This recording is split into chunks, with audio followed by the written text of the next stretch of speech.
Buenas noches. Hoy vamos a tener una sesión eh, donde vamos a tratar los temas de circuitos secuenciales para terminar la parte del Toshi y vamos a introducir las instrucciones de un procesador para dar inicio con la parte de la arquitectura de un computador. Entonces, a manera de agenda, hoy vamos a generar una introducción. Vamos a hablar de latches, que es un latch pulsado. Vamos a hablar de flip-flops.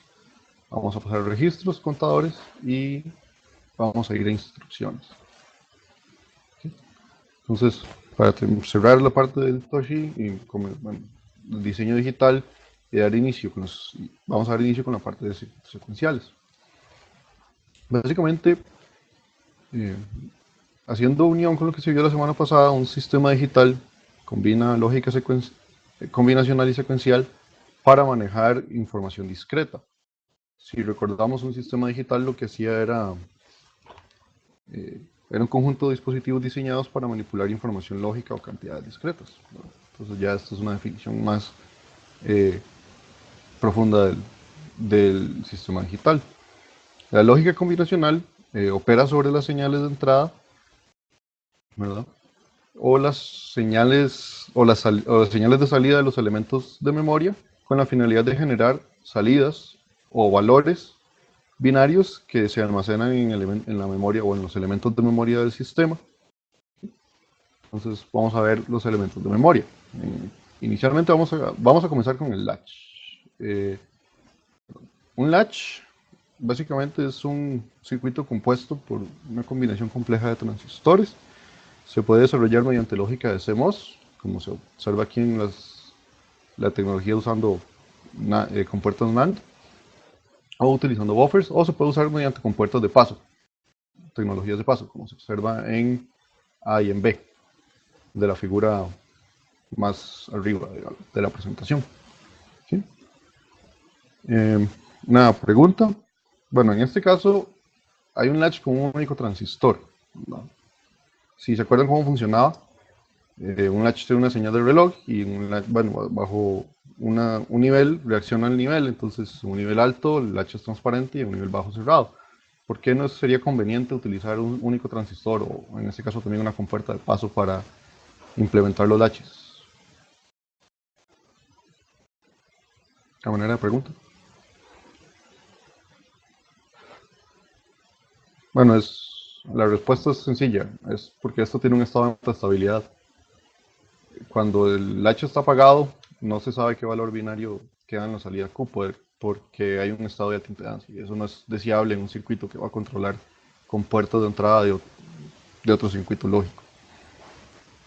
Eh, entonces, la forma de solucionar esto es mediante lazos de retroalimentación para mantener los datos estables y generar salidas con un valor o un estado definido, como se observa en el latch D en la figura de masa izquierda. En este caso, la que tiene un D de entrada y un Q de salida. ¿Okay? Vamos a ver, en este caso existe otro tipo de latch que se llama un latch pulsado. Un latch pulsado es un tipo de latch que reacciona sobre un pulso generado a partir de un flanco de reloj mediante un circuito generador detector de flancos. Durante un flanco de reloj, él genera un pulso pequeño de una duración similar a lo que dura la transición. Entonces el latch captura los datos en el flanco del reloj y si más o menos se van dando cuenta, este es uno de los principios de funcionamiento de los flip-flops, es una forma de construirlos también. Eh, Revolviéndonos a esta figura, viendo el latch SR o el set reset, que es el que tiene el nombre de NAND, vemos que tiene un estado indeseado. Una forma de eliminar ese estado es con el latch D. Ahí lo escribí mal, me disculpo. Es con el latch D.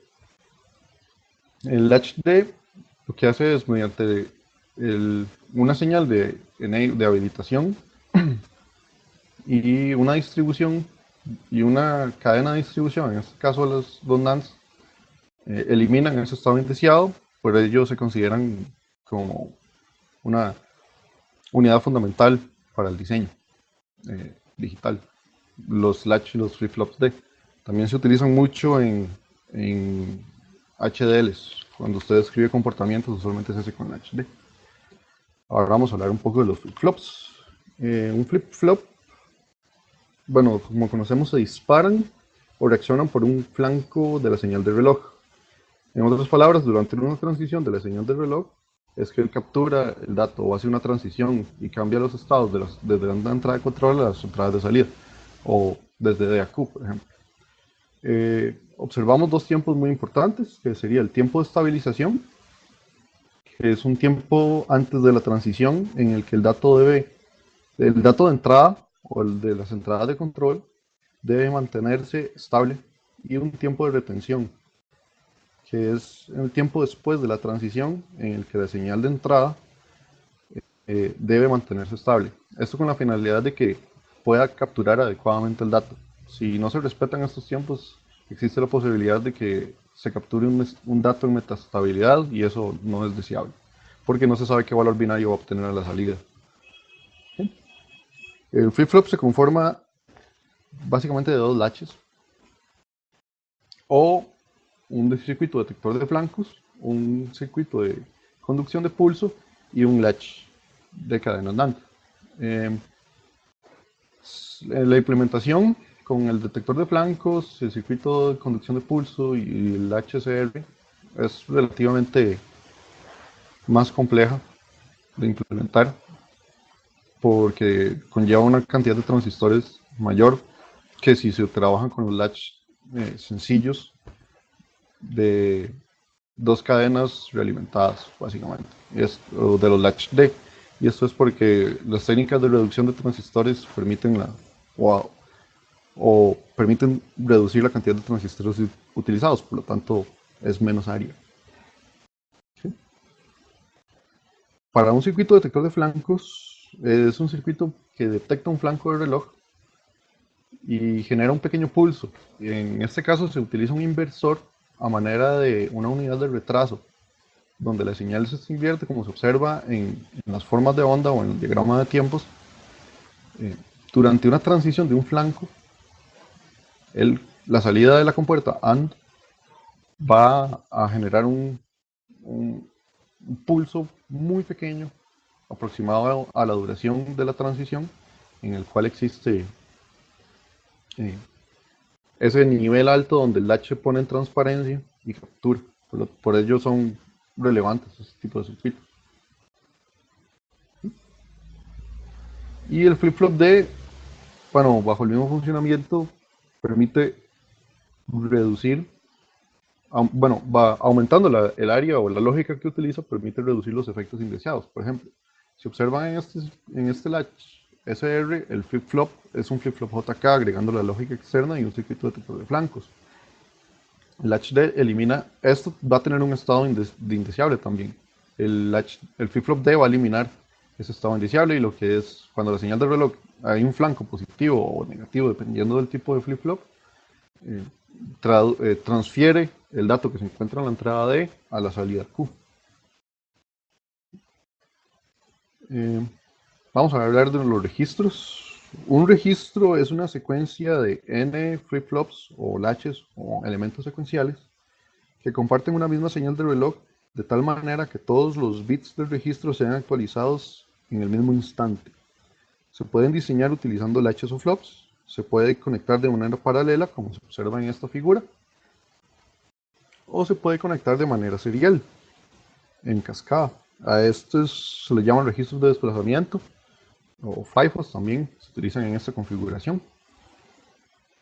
Y eh, la principal función de los registros es la transferencia de datos. También se puede generar una transmisión asíncrona mediante señales de habilitación. ¿Qué me refiero con esto? Una transmisión asíncrona es que no todos se van a actualizar exactamente al mismo tiempo, sino que yo, mediante ciertos controles y señales de enable o disable, voy a decirle: capture usted un dato que está anterior o no, en un tiempo prudente o determinado por el diseñador, más que seguir una cadena de pulsos de reloj. Tenemos los contadores, que básicamente son cadenas de flip-flops. Y vamos a iniciar por el contador asíncrono o contador de rizo. El contador de rizo es una cadena donde el primer flip-flop, ¿verdad? El primer flip-flop recibe la señal del reloj, pero la salida del flip-flop, de ese primer flip-flop, se convierte en la entrada del siguiente, se convierte en la señal del reloj del siguiente flip-flop, y así sucesivamente por toda la cadena. Esto implica que cada vez que el primer flip-flop conmuta de 1 a 0, o bueno, en esta figura conmuta de 1 a 0, el siguiente flip-flop va a conmutar y el contador, si el contador inicia en 0, bueno, va a terminar siempre en este caso 1, 1, 1, 1. Sería un 16. ¿Sí? Se le llama síncrono debido a que no todos los cambios ocurren al mismo tiempo. Usualmente, la principal función de este tipo de contadores es para divisores de frecuencia y posee mucho retraso. Sí ven por qué posee retraso, ¿verdad? O no se observa muy bien. Bueno, el retraso se debe a que si esta señal, la transición de J a A en este caso, a partir de esta señal de reloj, hay un retraso que va a influir en el siguiente flip-flop y ese también va a influir en el siguiente, entonces el retraso se va magnificando y se va amplificando entre más larga sea la cadena para el contador que se tenga, entre más bits se le agregan a la cadena del contador. Para solucionar este problema, se trabaja sobre un contador síncrono, que se le llama también contador paralelo, que es similar en función al contador de rizo, pero sin los problemas de retraso temporal, aunque una de las desventajas es que requiere mucha más lógica. Si se dan cuenta, se necesita usar la de lógica extra, en este caso cadenas AND, para generar los controles de la cadena de la cascada de flip-flops. Eh, una de las ventajas en realidad es que el retraso se va a mantener constante, no importa cuántos bits yo agregue a dicha cadena. Y pasaríamos ahora a ver un contador mod. ¿Qué es un contador mod? Es una reducción de los contadores. Digamos, si es un contador que antes tenía 16 estados, mediante la implementación de lógica, se puede reducir a un contador de 12. Eh, Básicamente eso sería. El, el mod viene siendo la operación o la cantidad de bits que puede manejar. Entonces, por ejemplo, existe un mod 16, un mod 8, un mod 12, un mod 14, un mod 10. Eso es indiferente, nada más es el nombre para llamar a este tipo de contadores. Tienen menos estados que un exponente binario. Bueno, o que un múltiplo de un exponente binario. Bueno, vamos a pasar a la parte de computación, bueno, a la parte de arquitectura. Eso fue un repaso relativamente rápido. Okay. ¿Cómo definirían una instrucción? Y eso sí me gustaría que lo respondieran.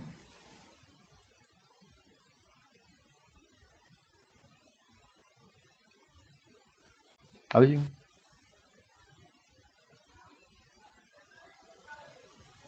Bueno, una instrucción es, como decirlo así, el lenguaje que habla la máquina, ¿sí? O el computador. Y el vocabulario es un listado de instrucciones, o conocido como instruction set. Eh, los lenguajes de un computador son como dialectos, básicamente, y eso significa que migrar de un lenguaje a otro es relativamente sencillo, en otras palabras. Es como decir que todas las computadoras hablan en español, pero uno habla español en España y otro habla español aquí en Costa Rica y otro habla español en Argentina y otro habla español en Chile y otro habla español en donde sea. Básicamente es el mismo principio, todos manejan relativamente las operaciones similares, pero están ordenadas de manera diferente o la instrucción se ejecuta de una forma muy específica por el computador, pero la estructura es la misma. Por eso es sencillo migrar de uno a otro. Entonces, básicamente un computador debe ser capaz de realizar operaciones aritméticas en el lenguaje de MIPS, del ensamblador de MIPS, se determina una notación similar a nombrar los operadores A, B y C, ¿verdad? O sea, básicamente esto es el ensamblador de MIPS. Entonces, para la primera operación, se denota en la primera línea. Entonces, ¿saben cuál operación es esta? ¿O qué describe? ¿Qué operación matemática describe? Esta primera línea. ¿Ah? Una suma, ¿no? Ajá, es una suma. Este mnemónico es lo que dicta la operación que se realiza y se dice que esto es el registro, el A, por decirlo así, es el registro destino, el B es un operando y el C es otro operando. Entonces la operación que es escrita es A es igual a B más C. Y para todo el programa, básicamente la operación es A más B más C más D más C. A es igual a B más C más D más C. Esa sería esta operación. Es bastante sencillo. Eh, Estas variables en realidad, A, B y C, a nivel de MIPS se representan por registros. ¿Ok? Y una de las implicaciones, bueno, las imposiciones que tiene el lenguaje de MIPS es que los operandos deben ser registros específicamente. Y son registros de 32 bits, aunque también hay registros de 64 dependiendo de la arquitectura que se implemente. Si es un MIPS 32 o un MIPS 64 o MIPS 16 también, hay con half words y double words o words. Eso, las palabras o words es nada más una definición del tamaño de la cantidad de bits que contiene los registros o la instrucción en general. Eh, Esta segunda es una operación relativamente compleja porque tiene que utilizarse registros temporales. En este caso un registro temporal es de cero y guarda un dato, pero no lo guarda de forma permanente, sino que lo guarda durante el tiempo de ejecución de la instrucción. Entonces, ¿sí saben cuál es la diferencia o si notan la diferencia entre esta operación y la anterior? Bueno, primero que tiene una división, una resta, pero ¿cuál creen que sería la diferencia principal? ¿Por qué lo haría complejo? Bueno, no tengo la respuesta para eso, pero tenía una pregunta. Ujú. Eh, ¿Esos que usted dice temporales los guardan en un registro de memoria RAM o algo así o no? No. No, Digamos que MIPS define 32 registros de 32 bits. Esos 32 registros son registros muy específicos. Digamos, el registro 0 tiene siempre un valor de 0, por ejemplo, y no puede ser accesado por el administrador. Del registro 1 al registro 7 son registros de función específica que pueden ser accesados por el administrador, por ejemplo. Del registro 8 al registro 15 son registros de uso temporal, que son los que se definirían en estas variables, y el registro 16 o el registro 23, creo, o 22, son registros de almacenamiento, y de ahí se definen varias funciones. La memoria RAM no es parte de los registros porque la memoria es una estructura aparte donde se almacenan datos. Digamos, las operaciones inmediatas tienen que realizarse a partir de registros, no accede a memoria. Entonces lo que se hace es, de memoria se trae a un registro y se opera sobre el registro y se guarda memoria, básicamente. O sea, las celdas de memoria, la memoria RAM no se trabajan como bloques individuales. Ahorita lo vamos a ver, de hecho. ¿Sí? En este caso es porque, para, para concluir con la pregunta y darle respuesta, ustedes sí se acuerdan que las operaciones matemáticas tienen prioridad, ¿verdad? Si hay un paréntesis o no. ¿Ok?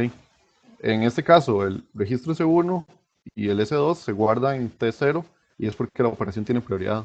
Entonces sería S0 es igual al paréntesis de la sumatoria de S1 más S2 menos el paréntesis de la sumatoria de S3 más S4. Por eso es que usa el registro temporal. Por eso es una operación más compleja, porque tiene prioridad. MIPS, bueno, para este caso vamos a ver que utiliza palabras de 32 bits y utiliza 32 registros de 32 bits, como viene mencionado en la esquina izquierda. Para diseñarlo, un ISA o una arquitectura, se recomienda que la simplicidad favorece la regularidad.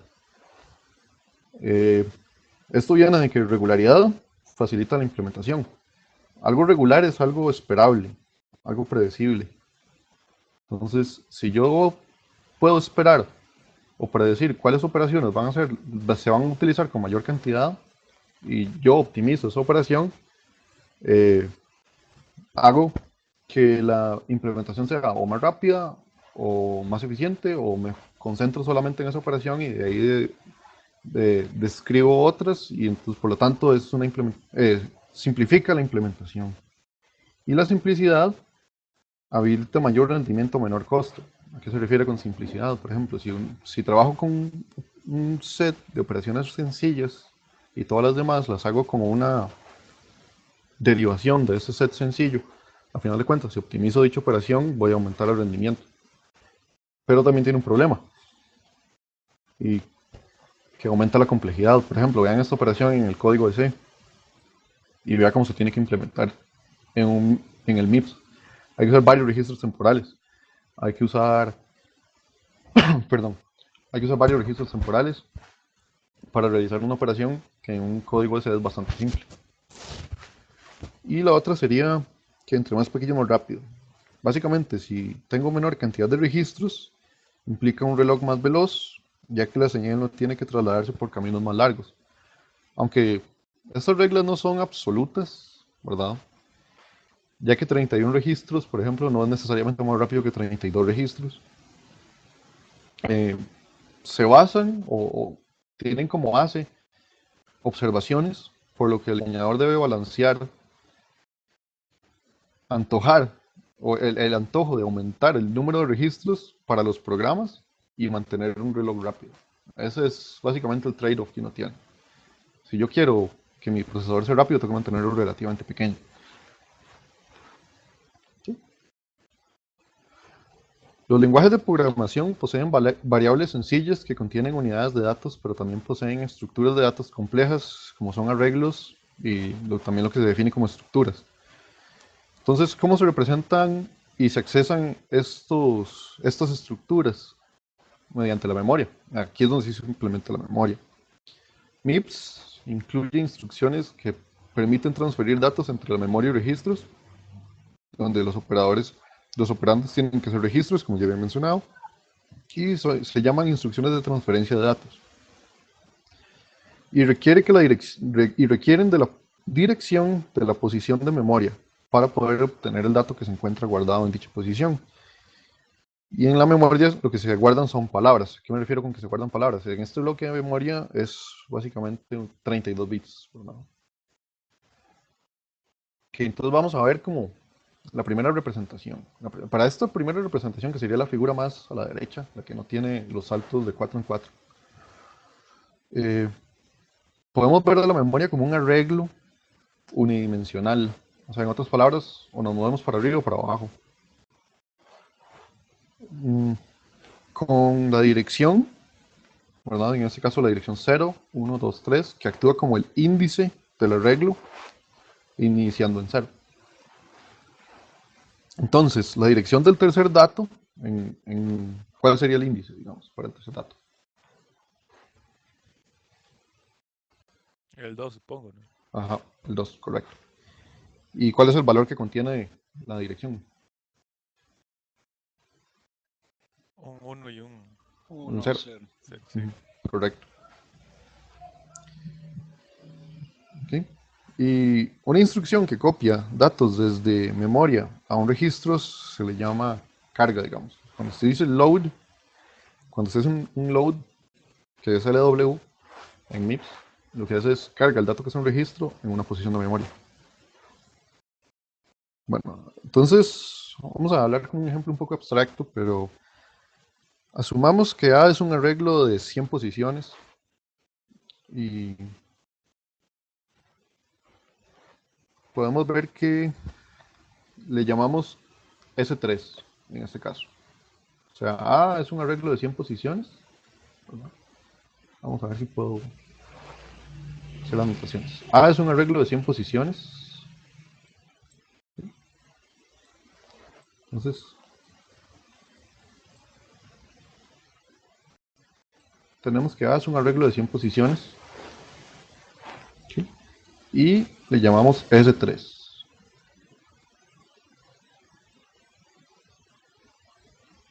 ¿Sí? Entonces, ocupamos que se copie el registro temporal T0, como se ve en esta instrucción de load word T0, la posición 8 de A. Sí entiendo la notación, ¿verdad? Aquí lo que estoy diciendo es cargue al registro temporal de T0 el dato que se encuentra en la posición 8 del registro A, o en este caso C3.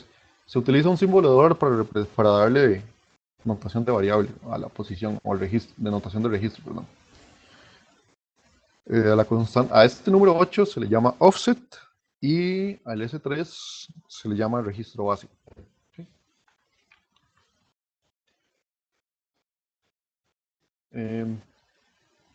¿Ustedes saben por qué la memoria se desplaza de 4 en 4? En esta siguiente, en la figura más a la derecha. O por qué así es como se define la memoria, si han estudiado o si ya han llevado un curso de diseño de arquitecturas. Eso es porque los bytes son muy útiles como unidades de datos. Entonces, y virtualmente todas las arquitecturas modernas accesan a bytes individuales dentro de una palabra. Entonces, la dirección de una palabra coincide con la dirección de alguno de los bytes que se encuentra dentro de la palabra, por lo que la dirección en la secuencia de las palabras se difiere en 4. Básicamente, en una de estas palabras, lo podemos dividir, como son 32 bits, lo dividimos en 4 bytes, que son de 8 bits cada uno, y le asignamos una posición a cada uno de los bytes. O sea, trabajamos sobre posición. Entonces, por ejemplo, para la posición 0 tenemos 0, el 1, el 2 y el 3. Pero en ese caso, la primera posición de la dirección 4 empezaría en 4, 5, 6 y 7, y así sucesivamente. Eso significa que la palabra completa se puede direccionar si hacemos coincidirlo con por ejemplo, la primera dirección, que se encuentra el primer byte de cada una de las palabras. Por eso difieren de 4 en 4. Es por facilidad. Entonces, por eso la tercera posición, que inicialmente llamamos 2, ahora tiene un valor de 8. No sé si entendieron o es que hubo alguna duda. Buenas noches, tengo una pregunta, es José Luis, o sea que Ujú. el dato que es 1 sería 0001, el otro sería 0101, el 4 Ajá. sería 0 para mantener los 4 bits y el otro sería 1010, un 8. Para mantener los 4 bits, en realidad lo que usted hace es, o sea, usted divide, no lo tiene que ver a manera de dato guardado, digamos, porque en realidad ese 101 tiene que ver lo que son 32 bits. O sea, ese 1 en realidad son un montón de ceros y terminando en un 1, si usa la terminación que hemos visto como Ah, enter, ¿verdad? 32 bits. Ajá. Listo. Entonces, lo que hacemos es dividimos esa palabra o esa posición de memoria en 4, ¿verdad? Porque son 4 bytes, o sea, si 32 lo dividimos entre 4, da 8. Correcto. Entonces significa que podemos incluir 4 elementos de 8 en un arreglo de 32. No sé si no sé si me voy a Sí, entender sí, bien. está claro, solo que ahí como se ve el número, el 1 se ve, sí, es Ok, está bien. 0001 Sí, y los... en este caso, esto es cortaron donde se supone que va a haber ceros, pero sí, todo esto debería ser Correcto, 32 bits, correcto, 0000 y ponen el dato, ok, correcto. básicamente. Eh, la operación que guarda el valor de un registro en memoria se le llama store, y la operación que carga, y eso ya lo habíamos visto, pero para refrescar, la operación que carga un valor que está guardado en memoria en un registro se llama load. ¿Ok? Entonces, ahora pasamos a las operaciones con operaciones inmediatas. Bueno, aquí vemos una tabla qué tipo de operaciones existen. En este caso hay, por ejemplo, un inmediato, o una resta y una suma. y en el otro caso hay operaciones de transferencia de datos, que es una carga de palabra y guardar una palabra. ¿A qué se refiere con esos inmediatos? O sea, ¿qué son operaciones inmediatas? Eh, a veces, o en realidad es muy necesario siempre utilizar operaciones con constantes. ¿A qué me refiero? Usted tiene, usted tiene un, un registro que tiene guardado un 32, pero usted le necesita sumar específicamente un 4. ¿Ok? En lugar de sumarle otro registro. Entonces, ¿cómo creen que se implementaría esto? O sea, una pregunta, ¿cómo lo implementarían? ¿Cómo se implementaría con lo que hemos visto hasta ahorita?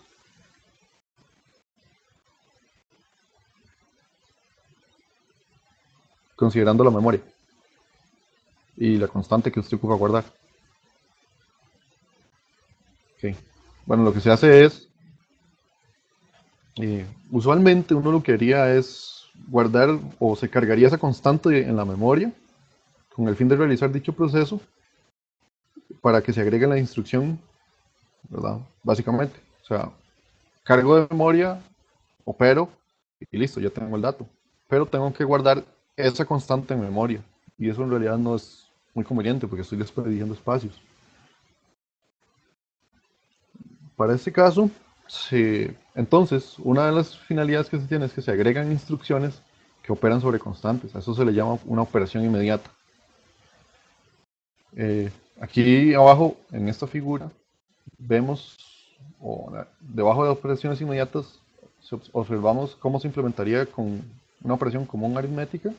En este caso, primero tendríamos que cargar a T0 la constante ubicada en el registro, que en este caso son 4, y después hacemos la suma. Pero si utilizamos una instrucción inmediata, la suma se realiza, bueno, de manera inmediata. De ahí viene el nombre. Entonces, ¿qué es un formato de la instrucción? Básicamente la forma en que se estructura, por ejemplo.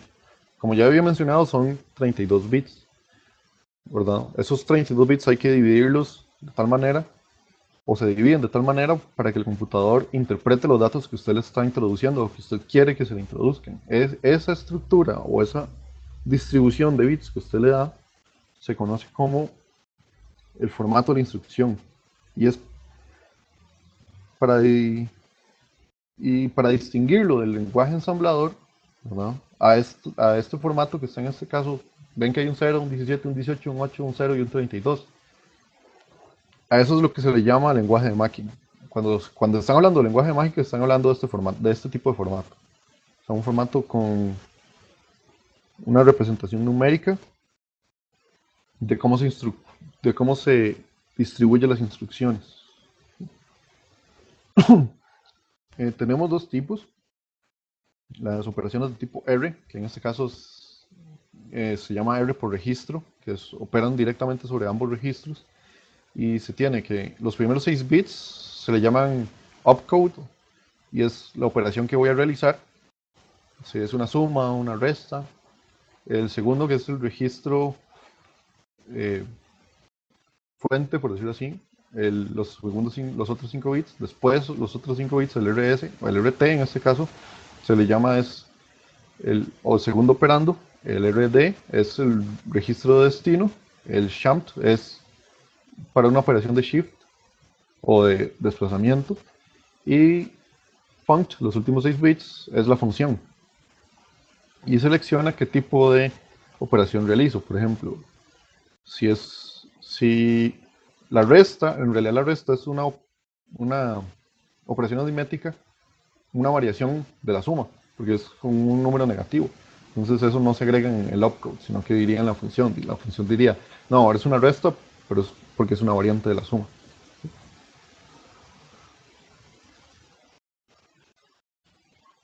Como ya hablamos del formato tipo R, también hay un formato tipo I, que es para las operaciones inmediatas.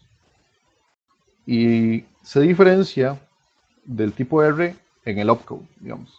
Una variación en el opcode, por ejemplo, para una operación de operaciones para un formato tipo R, en los bits se inicia con un 0. pero en un tipo I, en estos 6 bits de inicio, que se ven en este espacio,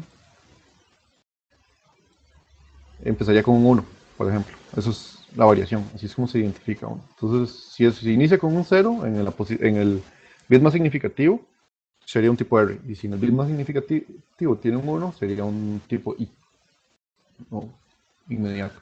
¿Sí? Y lo que permite esta identificación, o la finalidad, es que el hardware identifique si la segunda mitad de la instrucción, ¿qué me refiero con la segunda mitad de la instrucción? Los últimos 16 bits sean tomados como 3 espacios en el tipo R, que en este caso es RD, shamped y funct, o si se toma como una constante o una dirección de memoria.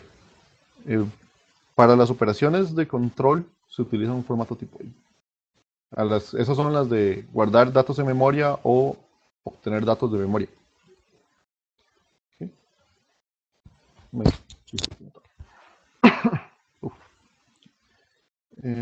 Las operaciones... bueno, este es un ejemplo del formato de instrucción. Por ejemplo.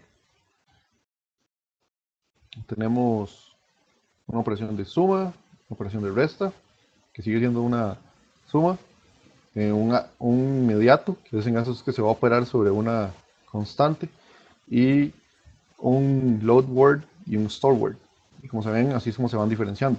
Si se fijan, el add y, bueno, el add y el sub empiezan en el opcode con un 0, pero el add y es un 8 en base decimal. O sea, sería un 1, 0, 0, 0. ¿Sí? Es necesario implementar operaciones lógicas porque es conveniente, o en realidad se utiliza mucho para trabajar sobre bits individuales o sobre grupos de bits. Un ejemplo es examinar los caracteres de una palabra, digamos. O sea, si tengo 32 bits y yo quiero saber cuáles son esos 32 bits que yo tengo guardados, es una operación lógica. Los bits se almacenan bueno, como sabíamos, las palabras se almacenan en grupos de 8 bits, ¿verdad? Entonces podríamos dividirlos en esos grupos de 8 bits, en bytes, en los bytes, y analizar cada uno de los bytes. Todo ese tipo de operaciones de división, de máscaras, al final de cuentas siempre terminan siendo operaciones lógicas porque trabajan sobre bits o grupos de bits, básicamente. Y se añadieron con la intención de simplificar el empaquetado y desempaquetado de los bits en las palabras. Entonces tenemos las operaciones de desplazamiento, que son los shift left o shift right, que mueven o desplazan los bits de una palabra hacia la derecha o izquierda y rellenan los espacios vacíos con ceros. ¿Sí saben para qué sirve la función de desplazamiento a nivel de operación? Es una multiplicación. O sea, cuando usted va a multiplicar, usted lo que hace es un desplazamiento. Por ejemplo, como habíamos visto en las instrucciones aquí, el shamped es la cantidad a desplazar, digamos. Si es un shamped de 4, lo que significa es que vamos a desplazar 4 bits, ya sea de izquierda o derecha, dependiendo de la operación. ¿Sí? Tenemos la operación AND, que es una operación de bit por bit y deja un 1 si ambos operandos son un 1 o un 0, en este caso si los operandos difieren. Se puede utilizar para limpiar bits deseados y esto se le llama una operación de máscara. No vamos a profundizar en máscaras, eso creo que lo van a ver a nivel de computación o a nivel de programación. Y lo que permite es, define cuáles bits se desean limpiar y cuáles bits se desean conservar. Básicamente oculta algunos bits, por eso es que se le llama máscara. Tenemos la operación de OR, que es una operación a bit por bit y coloca un 1 si alguno de los operandos es un 1. La operación NOT, que básicamente niega los bits. Y la operación NOR, que devuelve un 1 si ambos operandos son 0. Se agrega la operación NOR para conservar el principio de utilizar 3 registros. Entonces, en realidad, una operación NOT también se puede aplicar con una operación NOR. Nada más para eso. Para conservar los 3 operandos el registro de destino y los dos registros operandos. ¿Sí? Después tenemos las operaciones de control. Y las operaciones de control son un poco más complicadas. De hecho, a manera de pregunta, ¿saben qué define o qué distingue a un computador de una calculadora? ¿Alguien? ¿Nadie? Puedes tomar decisiones con respecto a los valores de las variables, ¿verdad? Ujú. Eso es la principal diferencia, correcto. En un lenguaje de alto nivel, esta toma de decisiones se representa con ifs. ¿Okay? MIPS incluye dos operaciones que son los branch. ¿Okay? Un branch es una ramificación, es como un salto, o váyase de aquí si pasa esto, o váyase, haga esta otra cosa si pasa esto, básicamente. El branch on equal, básicamente compara dos registros. Si ambos registros son iguales, entonces se hace algo, y si no, se hace otra cosa. O sea, si C1 es igual a C2, váyase a L. ¿Sí? Básicamente. Tengo una pregunta con esa Ajá. igualdad. Estamos viendo que los 32 bits se dividen en ciertas partes. Cuando él compara igualdad, Ajá.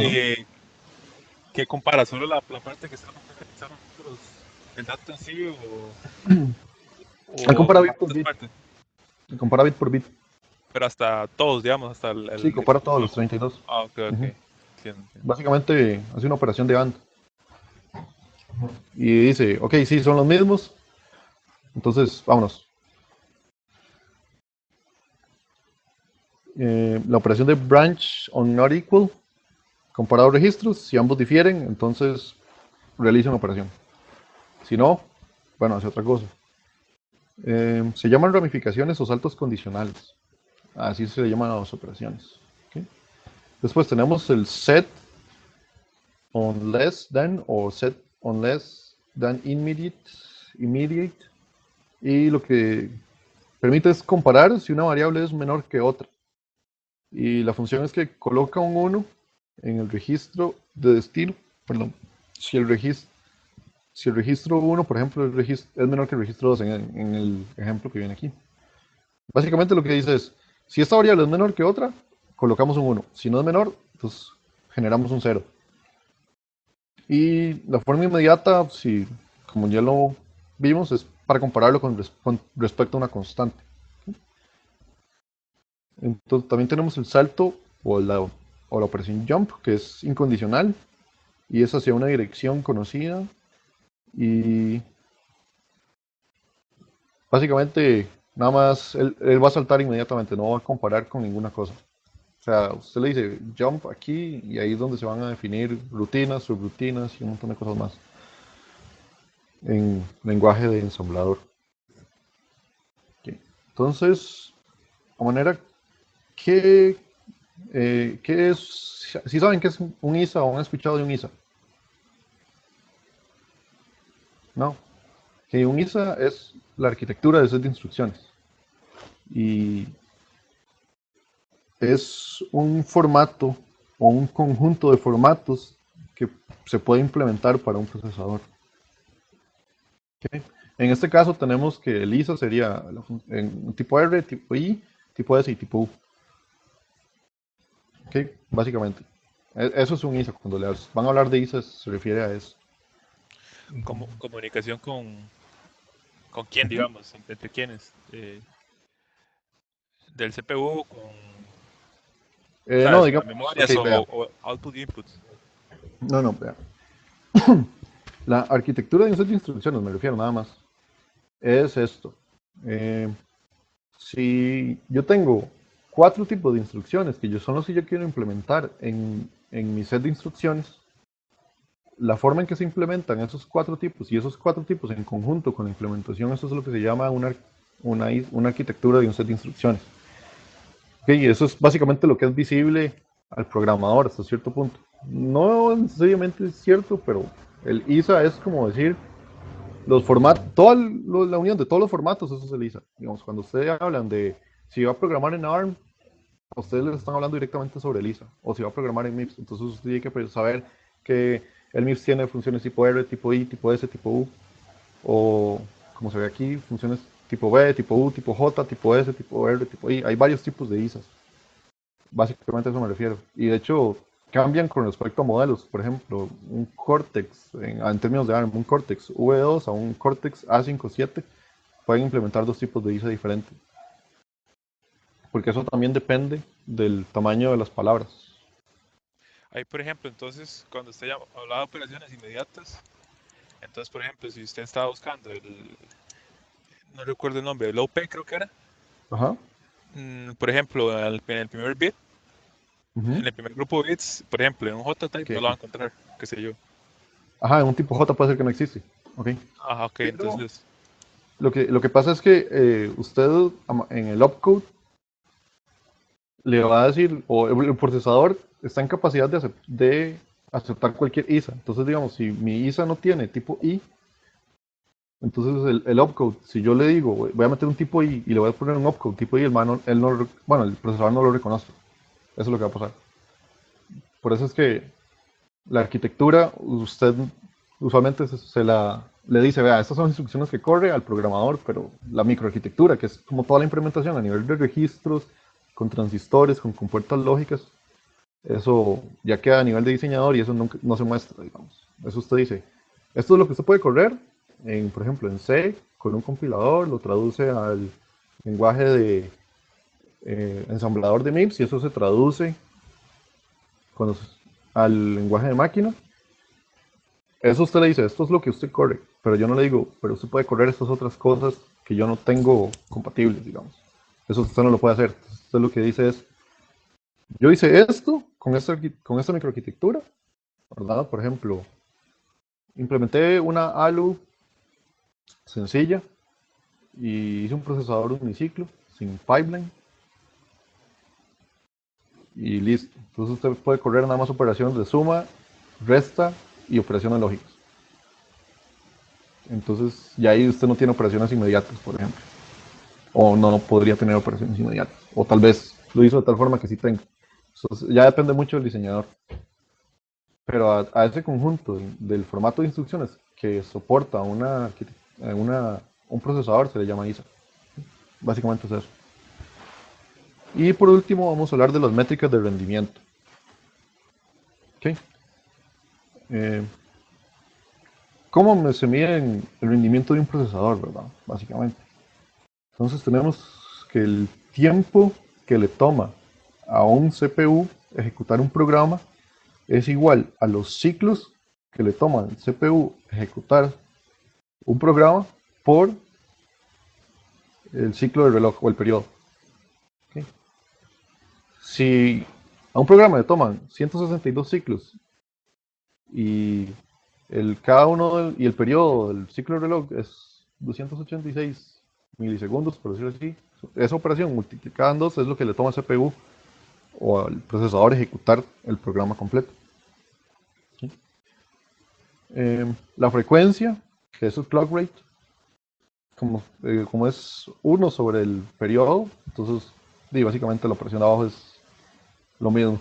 Básicamente es los ciclos de reloj que le toma al procesador ejecutar un programa,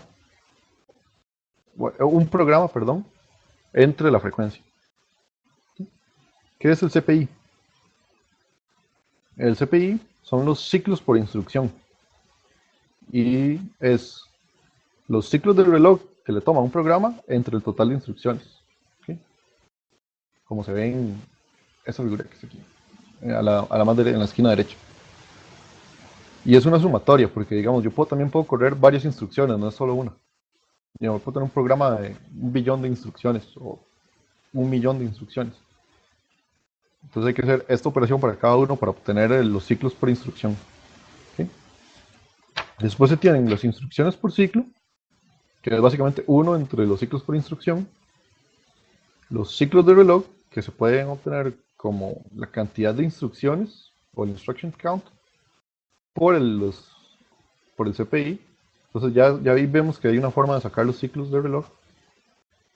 Y a partir del CPI podemos obtener el tiempo total de procesamiento, que es la cantidad de instrucciones por el CPI por el periodo. Creo que se llama así que está. En de operación T. T en el que está la figura a la derecha. T es la cantidad de instrucciones. T es igual a la cantidad de instrucciones que es el IC por el CPI por ese tau es el periodo. Y eso es el tiempo que le toma al CPU ejecutar el programa.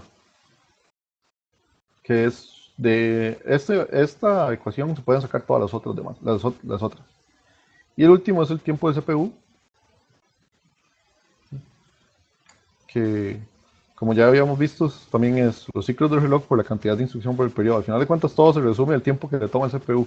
Y es un montón, es un conglomerado de operaciones para llegar ahí y decir, mira, este CPU es más rápido que este. Y eso es una forma de hacer benchmarking, digamos. No es la más conveniente, pero es una de las que más se utilizan, por ejemplo.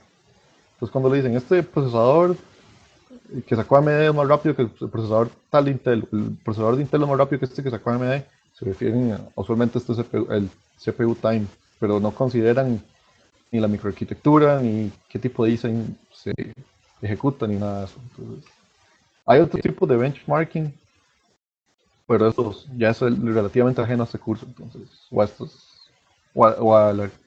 a este curso en específico. Entonces no los vamos a ver. Pero bueno, algunas preguntas. Si algo no les quedó claro, si quieren compartir algo, no sé. Ya estamos por hoy. Nos tomó una hora. Entonces, ¿alguna pregunta? ¿Alguna Sí, ¿hay alguna ejemplo de esto que lo podamos consultar? en los libros? Bueno, no Ah, sé si ya voy tantito.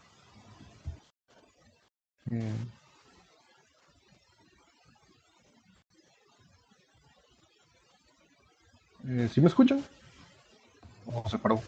sí los son. Ok. Ok.